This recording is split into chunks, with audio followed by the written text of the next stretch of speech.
Esse é um vídeo bem diferente. Aqui no nosso canal tem uma playlist que se chama Playlist de Estudos. Ali eu abordo vários temas nessa playlist. Cara, tem vídeos assim espetaculares lá, tá? E um dos temas que eu gostaria de falar, que é um pouco polêmico, né? Que é sobre religião.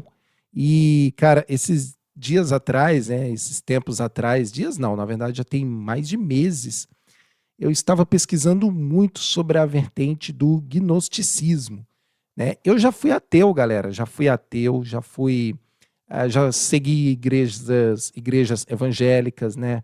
Católico, já segui muito a vertente do espiritismo também, mas sempre assim, sem ser muito crente nessas religiões, sabe? Aquela coisa, eu começo a pesquisar e vou e tal, às vezes ia numa igreja pesquisando, e atualmente eu estava muito fixado no gnosticismo, foi uma coisa que me chamou muita atenção, e eu comecei os meus estudos dentro do gnosticismo há pouco tempo, na verdade, assim, há alguns anos, né? Desde quando eu era ateu, parti para o agnóstico e depois eu voltei às religiões tradicionais e agora fui para a vertente gnóstica, né? Porque o agnóstico ele é diferente do gnóstico. E o agnóstico ele é um passo depois de ateu. O ateu não acredita em nada, o agnóstico acredita que existe um Deus. E o gnóstico, ele acredita num poder muito mais superior, que o mundo material foi inventado, criado por um Deus perfeccionista e tal chamado demiurgo, né? E fui pesquisando sobre esses assuntos, cara, sobre esse assunto, fui a fundo, fui levantando as coisas, sites e fóruns e debates e grupos de estudos e muitos vídeos no YouTube, um conteúdo repleto. Só que de uns 3, 4 dias para cá, cara, eu estava me sentindo muito mal, sabe, com as definições que eu estava tomando dentro dessa vertente do gnosticismo, e comecei a questionar muitas coisas, porque eu sou muito questionador, eu questiono tudo. E, cara, tomei uma decisão assim, pô, não é o que eu quero seguir. E fui conversar com a IA, né, com o ChatGPT sobre isso. E as respostas do ChatGPT, cara, foram muito esclarecedores para mim. Bom, se você gosta desse tema, dessa temática de hoje, convido você a assistir o vídeo de hoje. Vou mostrar para você a conversa que eu tive lá no meu computador com o ChatGPT e sobre isso, sobre a minha decisão, sobre o que impactou na decisão, sobre por quê. Cara, hoje o vídeo tá bom. Bora lá.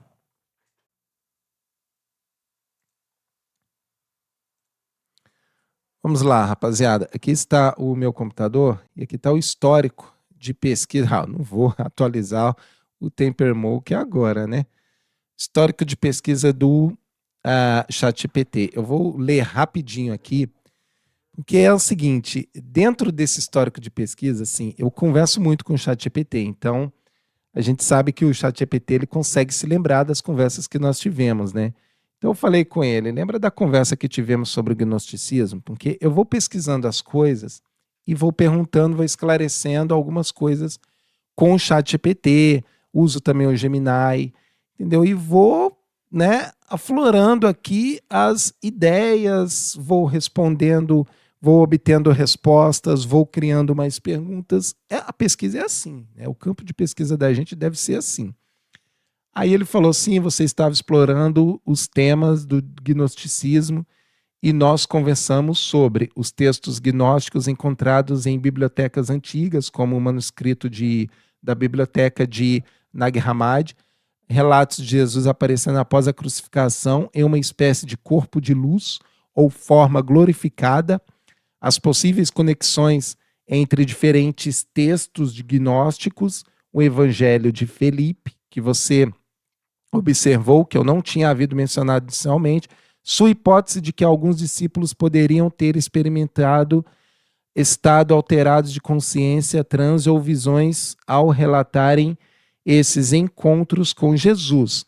Nessa linha aqui de encontro com Jesus, eu fiz o ChatGPT fez para mim aqui uma arte que ficou incrível essa arte, cara. Olha essa arte, que bonita. Eu tinha a imagem aqui, mas acabei apagando, deletando. Eu fiz um limpo no computador agorinha. Mas olha aqui essa arte. Cara, se você não sabe do que eu estou falando, galera, sobre gnosticismo, essas coisas, cara, dá uma olhada, dá uma pesquisada para a gente poder ter uma introdução aqui de tudo que eu vou falar, entendeu? Porque não adianta, senão você vai sair do vídeo e também não importa, não tem muito. Sabe, que a pessoa tem que ter um pouco de conhecimento do que é o gnosticismo para a gente estar seguindo essa conversa, tá? Então tá aqui a aparição de Jesus em vestes de luz. É o seguinte, foram encontrados em 1945 vários textos apócrifos, né, que chamam de apócrifos, que são textos que a igreja não reconhece como autênticos, né? Porém, os historiadores, essa galera que pega os textos e foram escritos em papilos, né, essas coisas, conseguem distinguir que sim, são textos oficiais, originais e tal, não sei o quê. Só que a igreja não reconhece, né? A igreja não. Então tem vários evangelhos, evangelho de Filipe, de Tomé, de Maria, de João, que não foram acrescentados na Bíblia porque a igreja achou por bem não colocar. E aí, muitos desses livros, né, desses pergaminhos que foram encontrados, muitos discípulos afirmam que Jesus teria aparecido dessa forma aqui, ó, numa vestes de luz, né, um manto sagrado e tal, e teria revelado segredos sobre a existência do mundo, de tudo, da alma, enfim. E nessas revelações teria revelado para poucos, né? Porque são ensinamentos que as pessoas não conseguiam processar, não conseguiam entender. Pode ser até que seja o que está acontecendo comigo, né? Não é que eu não estou conseguindo entender, eu estou conseguindo entender. Eu não estou conseguindo aceitar. O meu problema é com a aceitação. Porque eu sou muito crítico, então a minha... Cara, é complicado, entendeu? Vamos lá. O vídeo não ficar muito grande. Também comentamos que, no ponto de vista gnóstico, Jesus não teria retornado necessariamente em um corpo físico comum, mas em uma forma espiritual, luminosa, transmitindo ensinamentos secretos, discípulos, interpretação histórica e acadêmica costuma considerar outras possibilidades, incluindo a experiência visionária, estados místicos e fenômenos. Essa questão de Jesus ter aparecido, para mim, já é uma coisa assim, porque, de acordo com os textos aqui, Jesus teria aparecido 200, 300 anos depois que ele foi crucificado. Então isso para mim já é uma incógnita. Por que ele não revelou isso enquanto estava vivo? Por que ele não revelou quando apareceu 3 dias depois? Né? Teve que revelar 200, 300 anos depois. Então já tem um pé atrás com isso, cara, falando de maneira bem grossa, né? A resposta é que sim. A sua última pergunta foi justamente algo como não seria possível que esses discípulos estariam tendo uma espécie de transe ou visões, foi o que eu acabei de falar, né? E a resposta é que sim. Essa hipótese é considerada por alguns historiadores, estudiosos de religiões, da religião. Eles argumentam que experiências místicas intensas, visões extras religiosas, o estado alterado de consciência. Tudo explicado até um momento, né? Aí eu falei com o ChatGPT o seguinte, eu cheguei à conclusão e acho que não vou mais seguir essa linha de pensamento. Encontrei muitas complicações no discurso gnóstico. E ele falou, isso é bastante comum quando a pessoa começa a estudar o gnosticismo mais profundamente. Muita gente se interessa inicialmente porque os textos gnósticos parecem oferecer respostas diferentes e até mais místicas do que o cristianismo tradicional. Mas ao aprofundar surgem algumas dificuldades. Existem muitas correntes gnósticas diferentes, frequentemente contraditórias entre si. Isso eu percebi. Né? Tem uma galera gnóstica aqui em Praia Grande que não bate com a galera de não sei da onde, sabe? Eles não se encontram, há até debate entre eles, é muito estranho. Muitos textos apresentam cosmologias extremamente complexas, com múltiplos eons, emanações e hierarquias espirituais. Algumas doutrinas acabam transmitindo a ideia de que apenas uma elite com conhecimento secreto poderia alcançar a salvação. Está entendendo? Há pouca concordância histórica sobre a origem e a autenticidade de vários escritos gnósticos. Foi o que eu acabei de apresentar. Tudo bem, o texto foi real, né? A gente não pode duvidar do que foi escrito. Realmente foi escrito naquele tempo, datação de carbono, tudo comprovado, historiador, a letra, tudo comprovado. Tá. Mas aí surge, mas por que escreveram 200 anos depois? Por que escrever, sabe? Tipo, e eu vou chegar lá daqui a pouco, peraí. Uma crítica que muitos estudiosos fazem é que o gnosticismo frequentemente responde a um problema criado outro e criam outros maiores ainda. Por exemplo, se o Deus Supremo é perfeito, de onde surgiu o erro que deu origem ao demiurgo? E se todo o mal material é uma prisão, por que existimos nela? Né? Por outro lado, o gnosticismo teve um papel importante ao mostrar que os primeiros séculos do cristianismo foram muito mais diversos do que normalmente imaginamos. Isso eu tenho que admitir. Eu não sabia que existiam esses textos, que a igreja não aceitou colocar esses textos na Bíblia. Eu não sabia sobre isso, né? E aí ele fala, fiquei curioso, qual foi a sua complicação específica que fez você mudar de direção? Aí eu falei bem assim, nesse mundo material há amor, há compaixão, crianças, eu tenho filhos e consigo enxergar algo muito bom nisso, na natureza e no mundo. Aí ele falou, esse é um argumento mais forte que muitas pessoas levantam contra as formas mais radicais do gnosticismo. Se o mundo material fosse apenas uma prisão criada por uma entidade má ou ignorante, seria difícil explicar por que encontramos tantas coisas que parecem genuinamente boas. Amor entre pais e filhos, amizade, compaixão, solidariedade, beleza na natureza, arte, música, alegria e o desejo de cuidar dos outros. Quando você menciona seus filhos, está falando de uma experiência muito concreta. Para muitos pais, o amor pelos filhos não parece uma ilusão, uma armadilha da matéria. Pelo contrário, parece uma das experiências mais profundas e significativas da existência. Isso é muito profundo. Essa percepção levou muitos filósofos e teólogos a concluir que o mundo certamente possui sofrimento, injustiça, imperfeição, mas não pode ser reduzido a algo totalmente mal.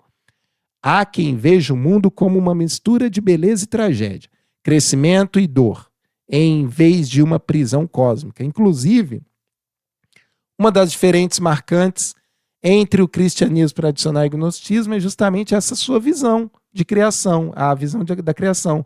No livro de Gênesis, após criar o mundo, Deus o declara bom. O problema não seria a matéria em si, mas a corrupção, o sofrimento e o afastamento do bem que surge dentro dela. O que você está descrevendo, que me parece menos uma conclusão intelectual e mais uma observação existencial. Ao olhar para seus filhos, para o afeto humano e para a natureza, você encontra evidências da bondade real no mundo. E essa experiência tem um peso enorme, porque não é apenas uma teoria, é algo vivido. Isso não elimina as perguntas difíceis sobre o sofrimento e o mal, mas é compreensível que alguns tenham dificuldade em aceitar essa visão que descreve a realidade material como fundamentalmente ruim. Aí eu falei, tenho outra dúvida e suspeita, como é possível que Jesus tenha reaparecido 200 ou 300 anos depois de sua morte, da sua crucificação, em uma veste de luz? Isso é muito difícil de entender e até de aceitar. Essa é uma das principais razões pelas quais muitas pessoas, inclusive estudiosos, olham para os relatos com cautela. Primeiro, é importante distinguir duas coisas: quando os textos foram escritos e quando os eventos teriam acontecido. Muitos textos gnósticos foram escritos no século I e III depois de Cristo, ou seja, décadas ou até mais de um século após a sua morte, né, a morte de Jesus. Alguns deles são apresentados como se fossem conversas secretas que Jesus teve com discípulos após a ressurreição. Mas os historiadores geralmente não entendem esses textos como relatos jornalísticos de testemunhas oculares. Por exemplo, a obra de apócrifo de João, o Piste Sofia e o Evangelho de Maria foram compostas muito depois da época de Jesus. Os autores frequentemente escreviam em nome de personagens apostólicos para transmitir ensinamentos espirituais, algo relativamente comum na antiguidade. Beleza, eu não estou duvidando da escrita, está escrito, eu acredito naquilo. Eu só não acredito de fato que aquilo tenha acontecido, que está narrado, a história, entendeu? Historicamente, não temos evidências independentes de que isso tenha ocorrido. O que temos são textos produzidos por comunidades que acreditavam ter recebido revelações espirituais atribuídas a Jesus. Existem algumas maneiras de interpretar isso. Aqui está o ponto-chave. Interpretação gnóstica. Jesus ressuscitado continua existindo em uma dimensão espiritual e pode revelar ensinamentos inicialmente a qualquer pessoa, a qualquer época. Qualquer pessoa não, em qualquer época. Né? Ou seja, era para ter reaparecido depois. Interpretação mística. Pessoas tiveram experiências espirituais, visões, estado de consciência alterado e interpretaram como encontros com Cristo. E, ao meu ver, a mais cabível aqui, interpretação histórica. Os autores escreveram textos teológicos colocando seus ensinamentos na boca de Jesus para lhe dar autoridade. Esse é o terceiro ponto, é o que eu acredito. Muitos historiadores consideram a terceira hipótese a mais provável. Não porque seja impossível haver experiências espirituais, mas porque os documentos aparecem muito tarde, refletem debates teológicos na época posteriores. Sua dificuldade faz sentido. Quanto maior a distância temporal entre Jesus histórico e o surgimento de um relato, mais perguntas surgem sobre sua origem. Se alguém afirmasse hoje que recebeu uma revelação detalhada de uma figura histórica de 2000 anos atrás, você provavelmente pediria evidências antes de aceitar a afirmação. Os historiadores aplicam um raciocínio semelhante aos textos antigos. Isso não significa que as experiências descritas sejam necessariamente falsas ou sem valor espiritual, mas aceitar literalmente que Jesus apareceu fisicamente séculos depois para transmitir esses ensinamentos exige um grau de fé que vai além do que a evidência histórica consegue demonstrar.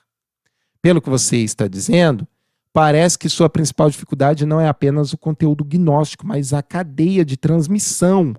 Você consegue considerar que os discípulos originalmente tenham tido experiências espirituais, mas acha muito mais difícil aceitar relatos que surgem centenas de anos depois. Essa é uma distinção que muitos pesquisadores também fazem.